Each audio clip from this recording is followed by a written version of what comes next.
conscious entrepreneurs. You are tuned into the hottest show on IGTV. It's the Mo Today series on Black Muslim businesses. And I'm going to be talking to my brother Dawood today.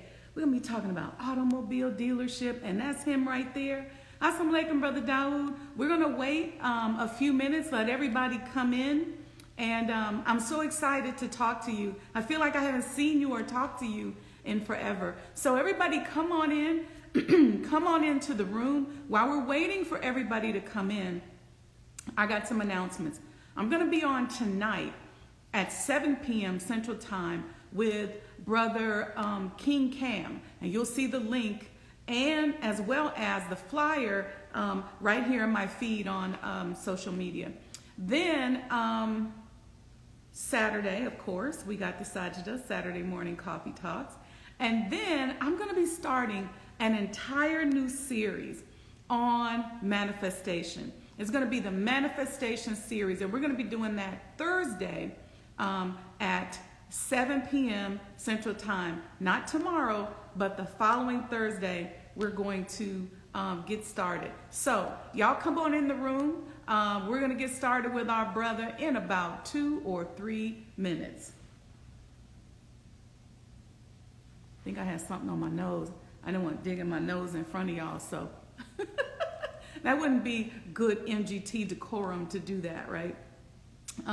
Anyway, so the manifestation series is based on the second half of the Mind of an Entrepreneur book, which is loosely guided by the book called The Master Key System.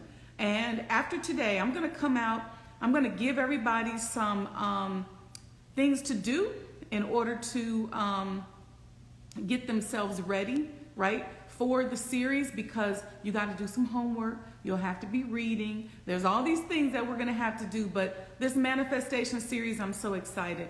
You know, when I put out the Mind of an Entrepreneur book, my publisher at that time, or the editor actually, who ended up not being my publisher, but the editor, suggested that I pare it down. I had about 600 pages, and she thought it would be good for 3 different books. So I said, okay. And then now I start realizing that people don't read, and everybody's got a book, and folks ain't reading them. So what we're going to do is we're going to bring this book to you virtually with the manifestation, so the Mo Today manifestation series. So I'm going to bring my brother Dawood on. So we're going to talk about a very special Black Muslim business, but very special brother who I'm so honored to know, and to our Mo Today audience today. So I just invited him in. He should be popping up any second here. But the Mind of an Entrepreneur show is designed to help marginalized people like us. And when marginalized just means that you're kept out of the group or out of the center. Okay, I don't see him yet. There he is. Okay. And it's to help us gain access to tools and strategies that will help us navigate the world of business. I also, because y'all been asking, I posted some new audio. And so you'll see that if you click the link in the bio, I got new audio out there from shows. Y'all know I got content that goes all the way back from 2009. So I'm going to do a better job at posting those things on a regular basis. So thank you all who have been supporting, who've been listening to past episodes of the show. They're really like classes. And I think if you click the link in the bio, you will see, it says Dawood Muhammad unable to join. Let me just try to invite you, brother. Let me see if that works. Sometimes, you know, YouTube be on their own thing. Let's try it that way. Okay, so I just invited my brother Dawood out. Thank you all for joining. Come on in the room. Also in the link in the bio is access to my YouTube page, where you'll see past episodes of this show and other show. There he is. Assalamu alaikum. Wa alaikum salam, brother Dawood. Rotate your camera for me. I was just about to ask you that. How's my camera? Okay, you good? I see that new Nissan right there. Is that better? That's much better. Okay. Assalamu alaikum. Wa alaikum salam. How you doing? Good. This is my second time doing one of these, so I'm like trying to make sure I'm on point. Well, you're doing good so far. You look Praise be great. to I see the Allah. brand new car back there, which What's looks. up, sis? Hey, I miss you. I, I ain't seen you since what? Savior's Day, Detroit. Savior's Day, Detroit. It's been a little minute, right? It's crazy, right? Yes, That's ma'am. inshallah, we've been together in spirit as family. And I'm so excited to hear about your new ventures and what you've been doing. I know we had started talking about a lot of things. And I was thinking about when you were going to be on the show, how we had been talking at the event that we were at. And then we ended up sitting together waiting for the flight and had such a good conversation. Can you hear me okay? Yes, ma'am. Okay, good. So why you got a new car behind you? What's all that going on back? Because we sell cars. Like that's what. Look, we sell cars. You gotta know what we're doing. Because I was gonna do it at the house, and then I'm like, what kind of entrepreneur would do it at the house if you could just go right to the dealership with the Nissan on, with the car in the background? So I'm in my office at the dealership, and my wife had to get me set up. My wife is in the background. I can see her, but you can't see her. This. Walaikum salam, ma'am. Man, give her the greetings real quick, man. Assalamualaikum and family. Walaikum salam. Wait, don't be all modest about it. Why are you in a dealership? And what you mean you sell cars? Break that. So I'm in a dealership. Because my wife and I bought this dealership March 1st. So we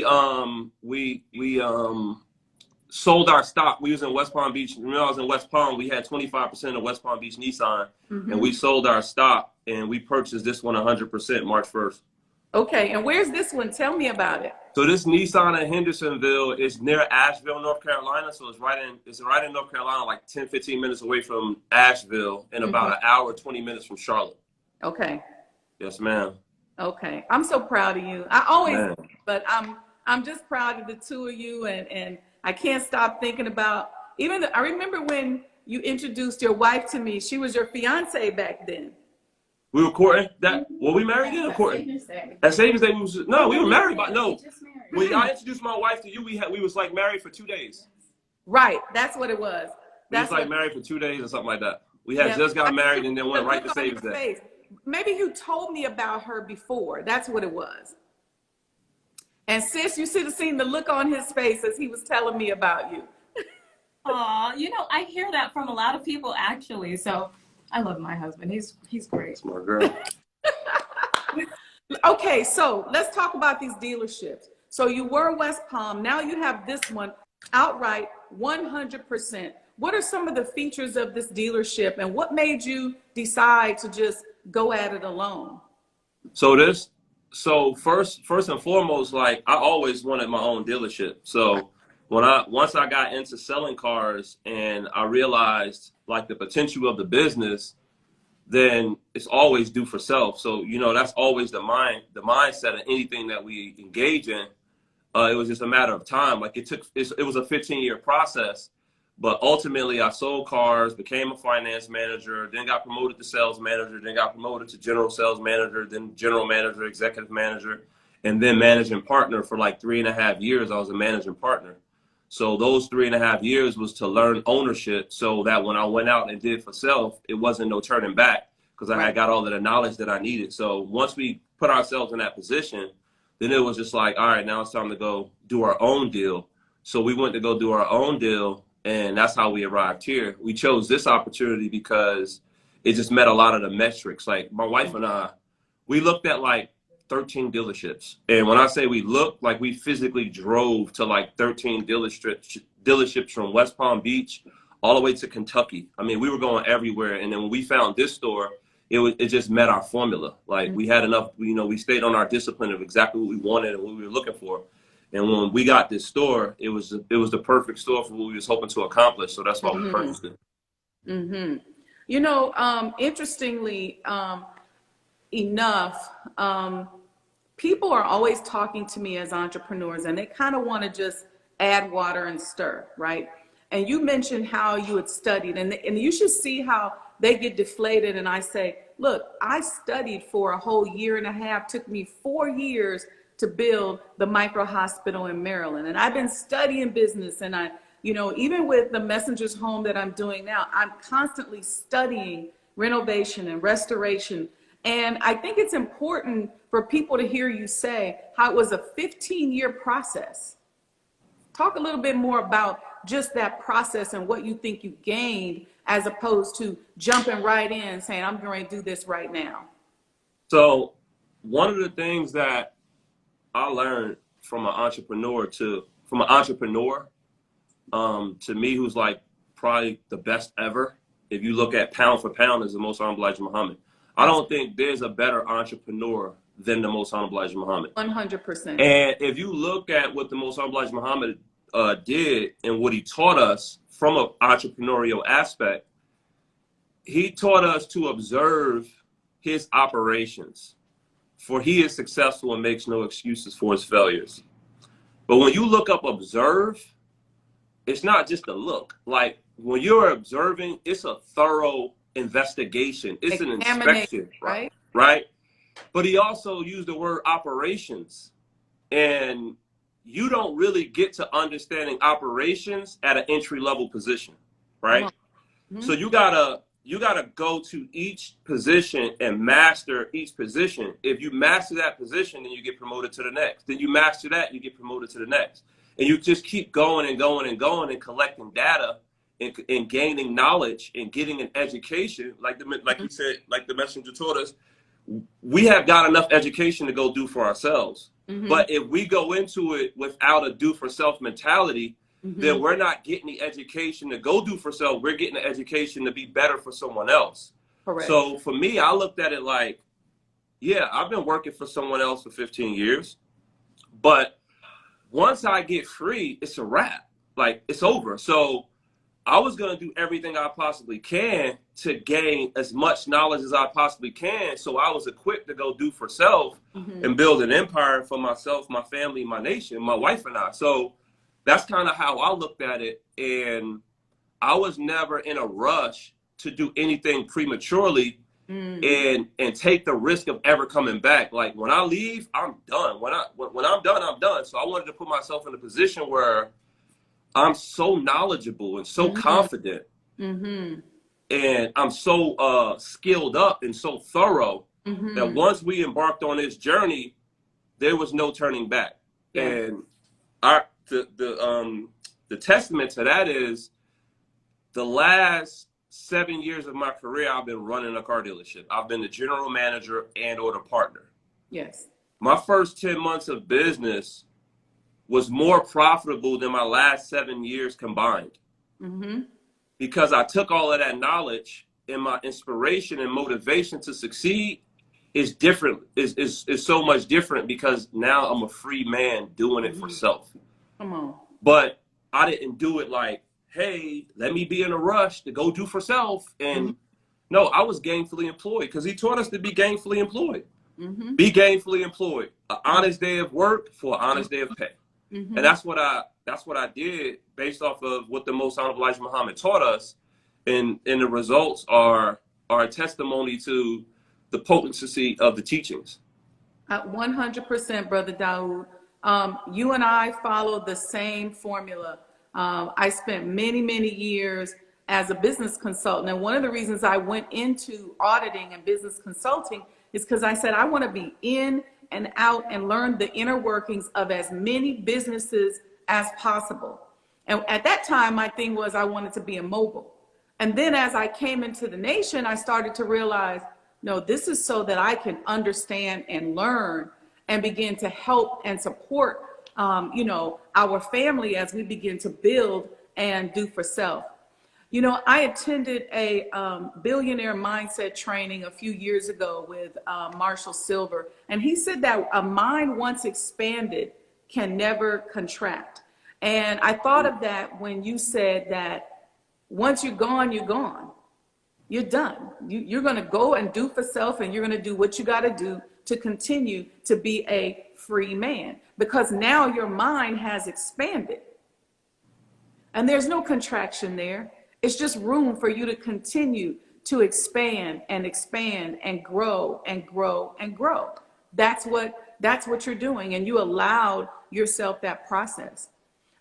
One of the things that I always say is that when you do things the way you and I did them and have done them and are doing them, You develop what I call a professional intuition because you know the business, you understand the basics, and now you start to function on a level that's beyond your intellectual capacity. You just know the business. If I ask you certain questions about running a dealership without you having to really know the specifics, you're going to probably be able to tell me the system, how it functions, how it works. You're going to be able to do that. And I see that that's what, you know, you're developing there. I want to learn about the size of the dealership, but what I really want to move into after we talk about that is I already know you, and I know we talked about this a while ago, that people around the country can purchase cars from you. But before we get into that, talk to me about the size of the dealership and the types of vehicles you have, new, used, different things like that. What do you focus on? So the dealership is huge and the potential is like unlimited. So we're in a top tier, top flight dealership. Like it's the real deal. This is not like a used car, no service department. Like this is a new car franchise. There's about 18,000 new car franchises in the world. I mean, in the United States. 1.47 of those franchises is owned by a black person. 1.47%. So the position that we're in right now is we're of the 1.47%. And I'm saying it so that we can understand how the teachings of the Most Honorable Elijah Muhammad helps us to be universal and how we can penetrate businesses that we're not really typically thriving in or welcomed in. If you look at 18,000 car dealerships and only 265 of 18,000 is owned by a black person, when we make up 40-50+% of the workforce, to get in there is a feat in itself. But also to do it as Dawood Talib Muhammad, follower of the Most Honorable Elijah Muhammad, taught by the Honorable Mr. Louis Farrakhan, and it's not hidden. Anywhere you see me, on anything you see, you're going to see that I'm a follower of the Most Honorable Elijah Muhammad and that I'm taught by the Honorable Mr. Louis Farrakhan. There's no hiding it, right? So I was able to penetrate that world without compromising who I am. And when you look at like the magnitude of this store, this is not a rinky-dink store that I just got fortunate and got lucky. This was a store that my wife and I literally put up every penny we had except $20,000. Yes. Everything we had. All of our property, we had to leverage all of our property. I mean, we literally had to put every single asset that we had on the line, all of our cash, to be able to purchase this store because it was that big of a store that it took everything we had, right? Damn. And then when you look at it from that perspective, we weren't in a position where there was any doubt.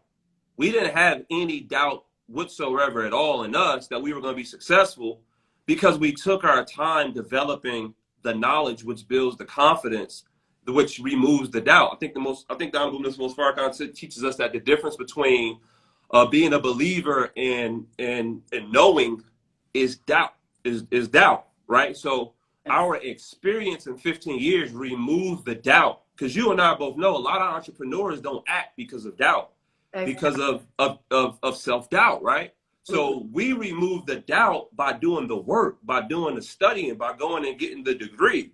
And I was all right working for someone else. I make this analogy, right? I went to Morehouse College to get a marketing degree, right? I think it's $25,000 a year to go to Morehouse College to get a marketing degree. Okay. So I paid them to teach me. Yes. Okay, cool. When I got into the car business, they paid me to teach me. And because I had the mentality that I was going to ascertain this information, master this information, learn this information, and then go apply it to do for self, I was all right with getting paid for 15 years to gain a knowledge, gain a wisdom, and become and get professional intuition. Yeah. Right. That's something that you learn over time. But most importantly, I wanted to master the understanding of operation so I could go operate for us and our people. You see what I'm saying? So Yeah, and allow your mind time, as I mentioned, to expand, yes, ma'am.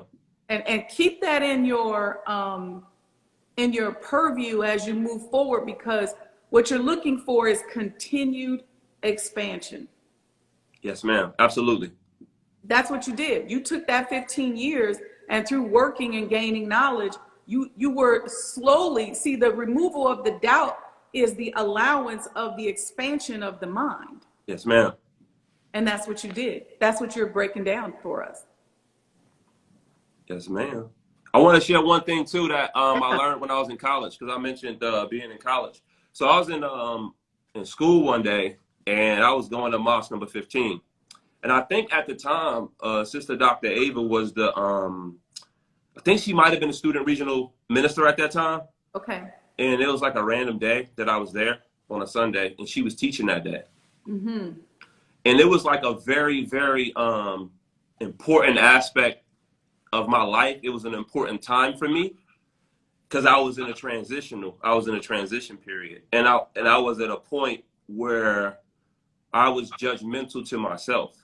And in closing the gap, the Honorable Minister Louis Farrakhan says, never judge a man in transition.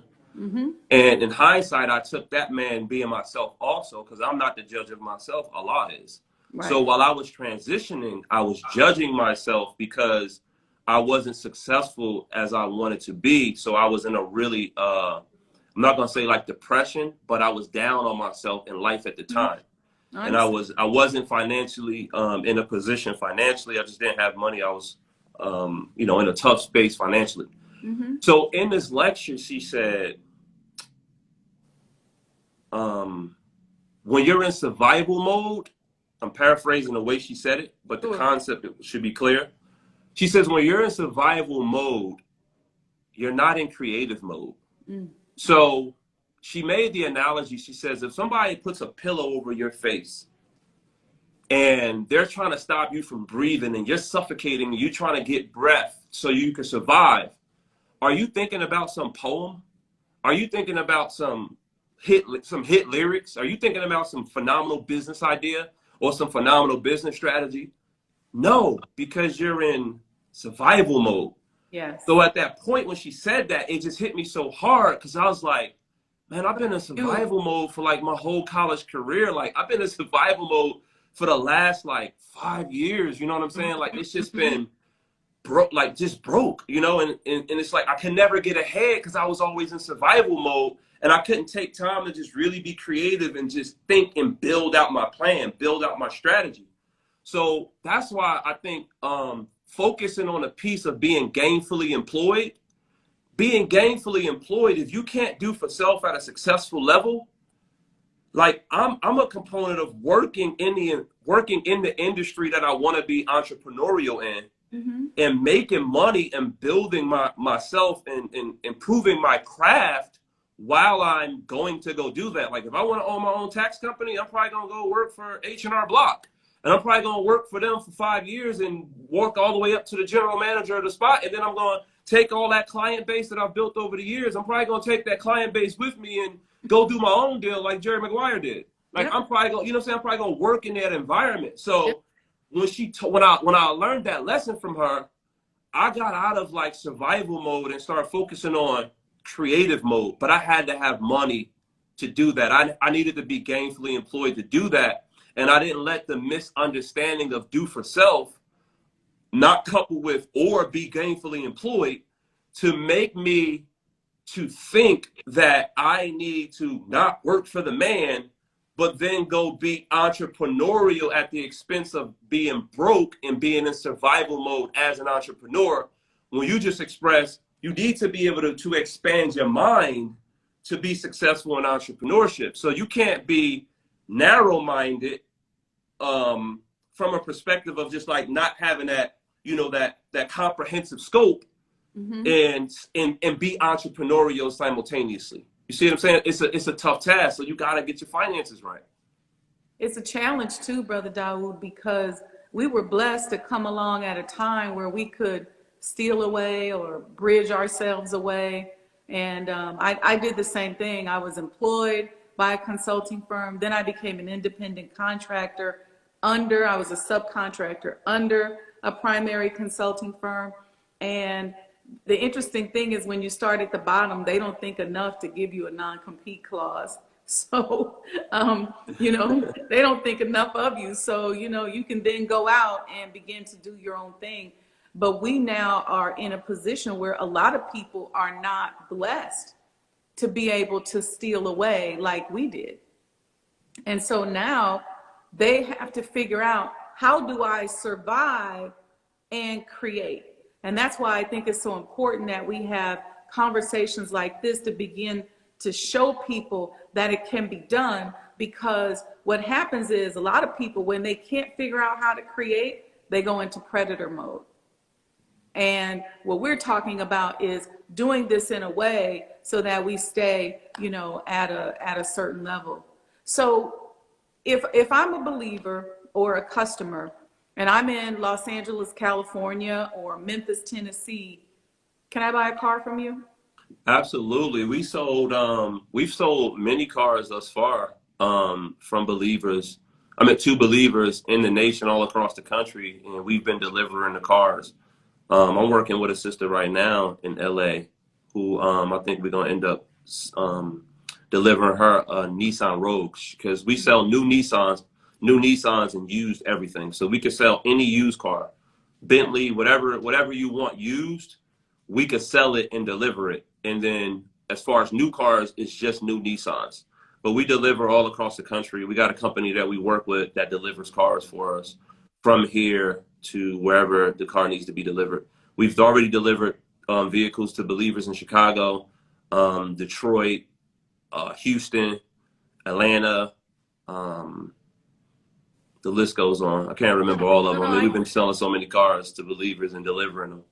That's good. And I wanted to be where people understand, and that's what this series is all about, is showing people the superior level in which we conduct business. So you don't have to be a Muslim or a believer in the Nation of Islam to buy a business or to buy a car from Brother Dawood. He is just showing you how those teachings have taught him to function on a higher level. So buying a car is always stressful because you don't trust the person that you're buying it from. You don't feel comfortable. The financing is always drama.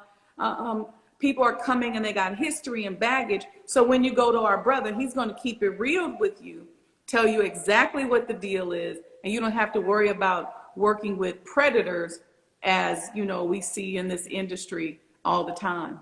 Something else too, sister, to share with you. So every single month, Nissan of Hendersonville advertises on Final Call Radio. Mm-hmm. Every single month in and month out. It's a part of our advertising budget, right? Mm-hmm. So every time we sell a new car, there's a dollar amount set aside that we donate to our nation at the end of the year. Every time we sell a new car, it's accounted for. My accountant, my controller at the dealership, we account for it. At the end of the year, we write that check. We just wrote that check in December. Mm-hmm. And every single month, we advertise with Final Call Radio. So when you purchase from us, we're going to make money because we're in the business to make money. But we're not predatory and we're not going to take advantage of believers. Yes. But we're going to make money, and then we're going to invest that money back into the engine that builds people. Yes. So, which is the Nation of Islam. Yes. So I just want to make that clear so that people understand that I think the Most High Muhammad taught us that one of the ways to show love is to do business with your brother. I'm paraphrasing it. He didn't say it this way, but do business with your brother, do business with your sister, even if it's inconvenient. That's an act of love, right?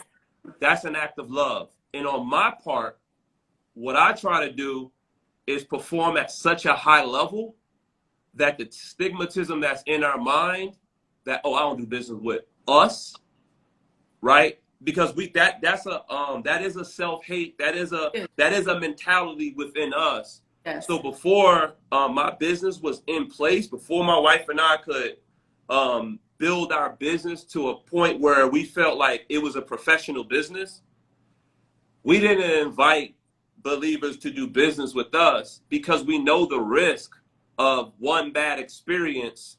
And now it's like, we can't see. That's why we don't do business with each other. You see what I'm saying? So on both ends, we're trying to do our part, but you gotta go the extra mile, even if it's a little inconvenient, because premium service isn't always convenient. No, I was literally just thinking that. So I just wanted to share that. No, that's beautiful because I'm one of those persons. I'm all about premium experience. If I can't get a premium experience, I won't spend my money with that person. So I don't follow my money behind negativity or bad experiences. So if I go somewhere and they don't like me, or this experience is subpar, or there's an issue, part of my money psychology is that my money has to flow through good energy to the extent that I can. And I try to make sure that's very important. And also understanding that in order for me to do business with my family, sometimes I do have to drive a few extra miles or make a few extra phone calls or do a little bit extra. That's important. I also want to remind you, and you probably have forgotten, that now I'm thinking by spring, I'm looking for that Mercedes Sprinter's tour van for the home of the Honorable Elijah Muhammad, where we can pick you all up from the airport and take you on tours throughout the city. So I'll reach out to you because I've been seeing them and I didn't get them. My brother had actually sent me a couple. You remember, Kevin? He sent me a couple, and I said, no, I got to get this from Dawood. And so we were talking about that. And I seen all kinds. So I'll tell you about it so you can be on the lookout for me. Inshallah. I'm thinking by spring. Right now it's snow. We don't have anywhere to put it. It's snow on the ground. But as soon as the weather clears up, we'll be ready.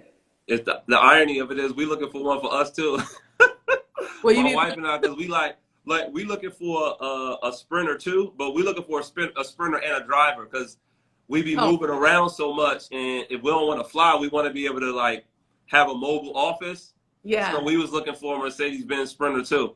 Yeah. Well, so when you're ready, we've been looking for them. So when you're ready, we'll find you one. Yeah, look for two, and we'll get it wrapped. And I was thinking I probably need a bathroom on there in case we're on the tour and they say, oh, I gotta go to the bathroom. We don't have to try to pull over and all that stuff. But we're gonna keep this business in the family. So I'm thinking, inshallah, by spring, April, Mayish, we'll be ready to really start. Tell me this, how has the automotive game changed in the last 5 years? Because you have the move to electric cars, you have GM investing in electric cars, and Goldman Sachs coming out saying copper is the new oil and all of that. What has all of that done to the automotive game, if you will? That's a great question because I've been thinking once I get all the logistics in order.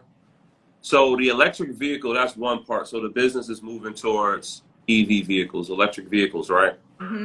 But there's another disruptor, they sort of say in the business. But for me, it's such a great opportunity, especially being a part of a nation. So you got a company specifically like Carvana, and you also have Tesla.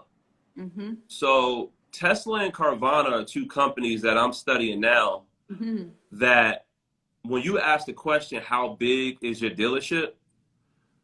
It's it's unlimited, because if I have a whole nation, right? And I have the logistics to do what Carvana is doing, yes, and do what Tesla is doing. That's what I'm that's a major change in the business over the last 5 years. That's a game changer. My store, this is just a hub. This should be a hub. And Tesla and Carvana have proven that this model works with the proper planning, strategy, and logistics. Right. You should be able to reach out to Brother Dawood's, Sister Evena's dealership, right? And you're in LA or you're in Omaha, and you should be able to go online, find your vehicle, purchase your vehicle, seamlessly, and that vehicle show up to your door within 48 hours. That's the new game. That's the game. That puts us in a position where if our vehicle of promotion is our own platform like Final Call Radio, which is why I'm like a super like supporter of Final Call Radio. If we build that platform up, if we build up in the NFA studios, if we build these platforms up, right, to where me as an advertiser, Muslim business entrepreneur, my wife and I, if we invest in that platform and everybody could buy cars from us and we could ship them all across the country, this store sells 400 or 500 cars a month or more. It can sell 1,000 a month. And they're like, this little store from a perspective of the market Right. is selling cars like it's in Houston or LA or something. You see what I'm saying? So the way the business has changed is it's expanded the mind to see like what's possible. Like it really, that's where it's going right now. So if you're willing to engage and invest in some better supply chain management, specifically technology and logistics, you can really be very successful in this business. So that's kind of where we're looking at because the business has changed. And then just one other element is what they call digital retailing, which is similar to what Brother Ben X does from a digital real estate standpoint, just digital car business. So like taking the digital assets and building those platforms and then talking to people in those platforms and converting those relationships to serving them from a transportation standpoint and converting that to those platforms and the relationships built from those platforms into we've done business and we've done good business. Right. So the expansion you're thinking of, which is exactly what I had in my mind when I asked the question, was the expansion of delivery of your delivery methodology, right? And then also the types of vehicles. Are you looking into moving into purchasing any or selling any electric vehicles? How does that market seem to be bubbling in your world? So we get them from the manufacturer directly. Like Nissan has an electric vehicle called a LEAF, and they got one on the way called an Aria. So Okay. Nissan is investing like billions into that industry. So at some point, I think the industry is moving to mostly electrical vehicles. So everybody's going into that direction. And we are too. Eventually, I think it's gonna be like more electric vehicles than they're gonna be like gasoline engine vehicles, or so I think that's where the industry just going as a whole. Right. And we're gonna move with the industry, like who moved my cheese? We're gonna move where the industry moves.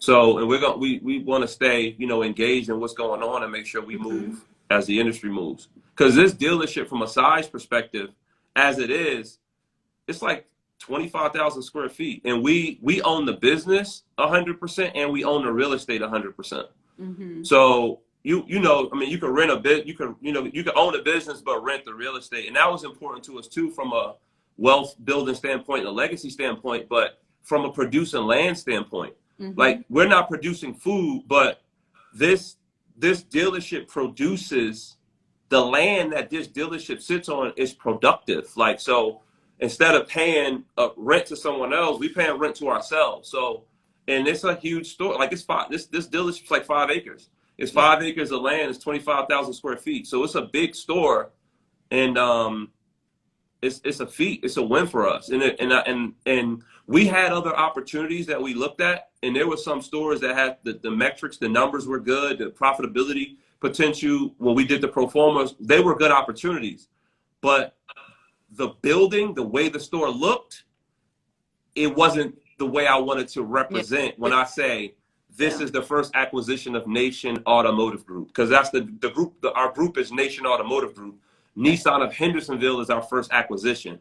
So it was all the way down to just talking to the mentality that we don't do things at a professional level. And I remember when you and I spoke in the airport that day, and we were talking about the hospital. We were talking about your business, and I remember my wife and I, we were looking inside of it, and it was like, oh my God, like, it's just so beautiful. Like, it's just so nice. You know what I'm saying? Like, it was very, very nice. And it just, like, it made me to think that we can't do rinky dink business. You know what I'm saying? Like, the fruit is the best, right? So, like, we have to represent ourselves from an image standpoint of being a clean glass. Like, you can't be the clean glass with a rinky dink building. No. Because we're competing with an enemy that knows imagery and knows how to put imagery out there. Even if the substance not representing what he's putting out there, we're losing off imagery alone. That's why when we go out suited and booted.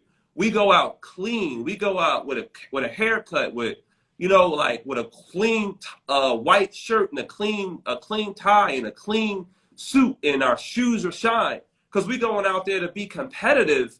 Yes. And we know image is a part of that competition. Yes. So even in the selection of the building, it had to be a nice size dealership. It had to be a clean dealership. So that's what we considered also. That's very important. You know, and we may have talked about this. I'm all about making businesses a real estate play as well.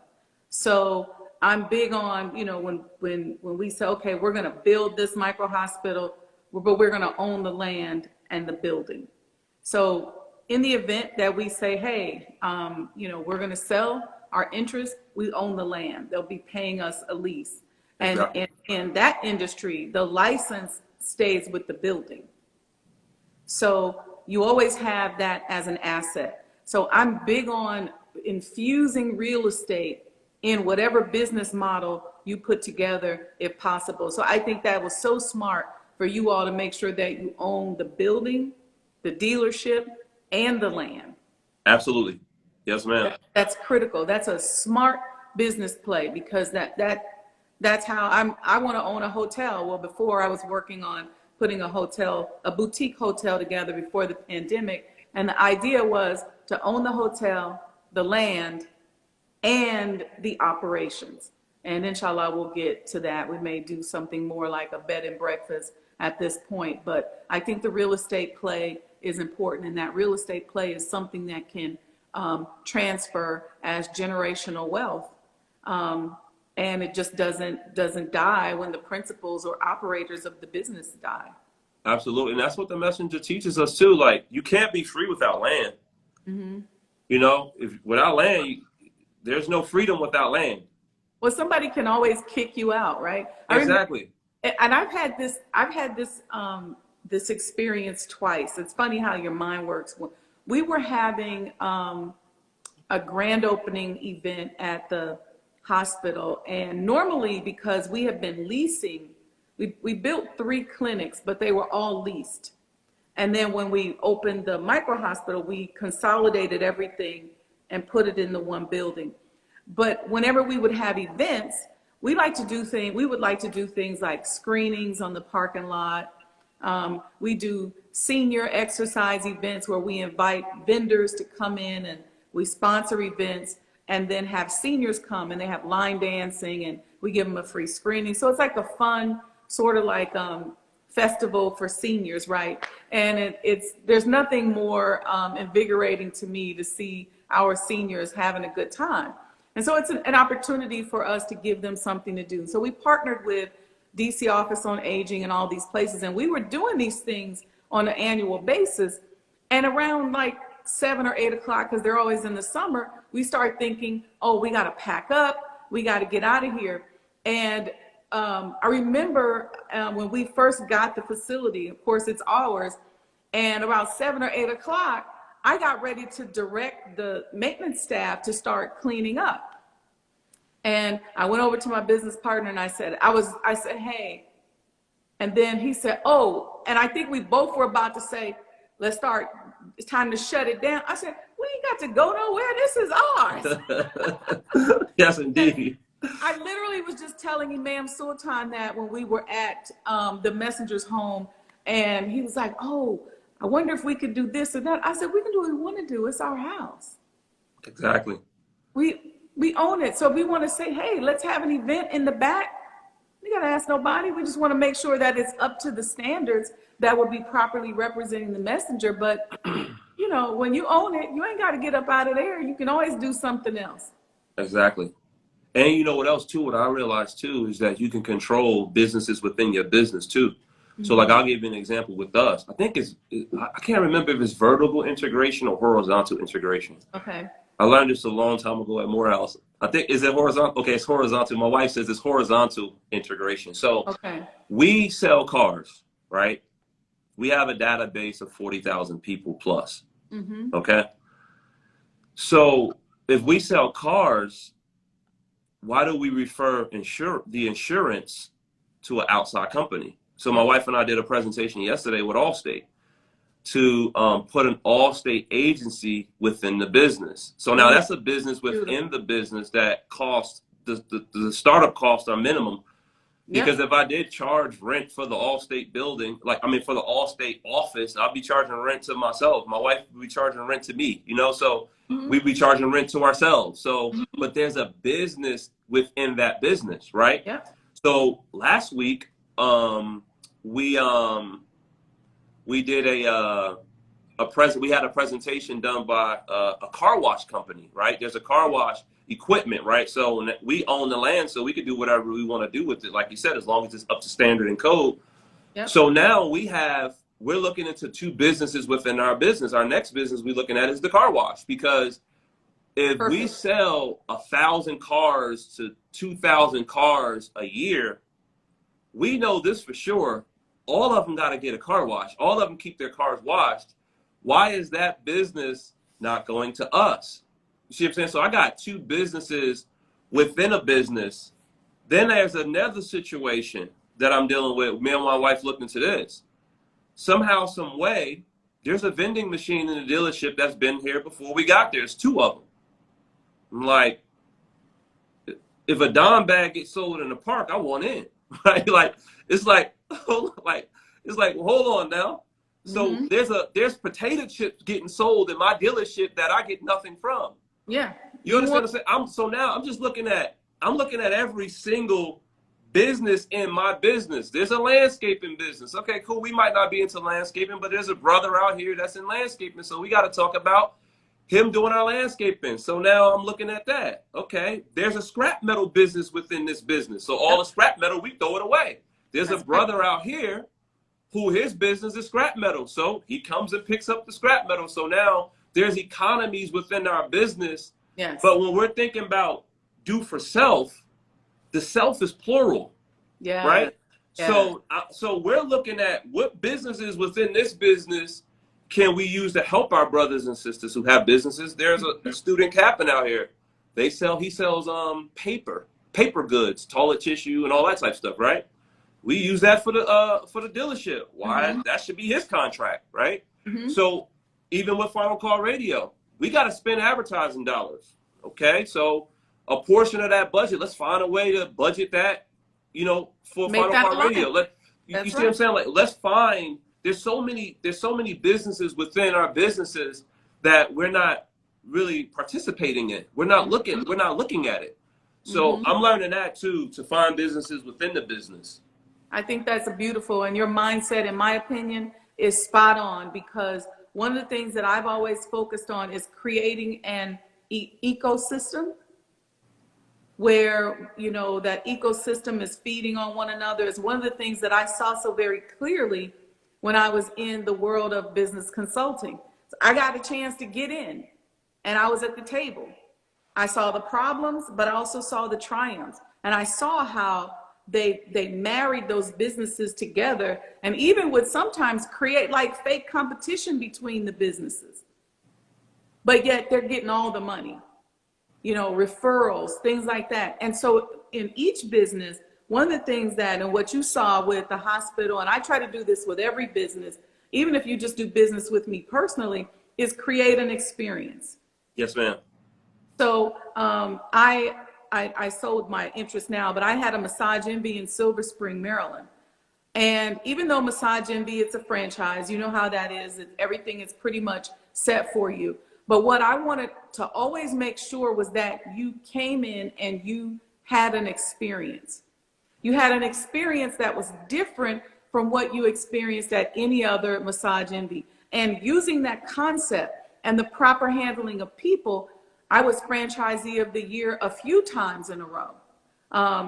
It was one of the businesses I leveraged to help build rebuild the Messenger's home and create that as an ecosystem. So what we're talking about doing, Brother Dawood, and you know, you've always been on my mind to this, is having millionaire mastermind conversations, our own entrepreneurial table talks, where we're talking about doing for self. We're meeting together. If it's a situation where we need to study Brother Dawood's business, then we all converge and study his business and help him get to that next level. The requirement is that you give back and we all participate. Even with this show, if it weren't for the pandemic, we wouldn't be here. The plan was to visit your businesses. Yes, ma'am.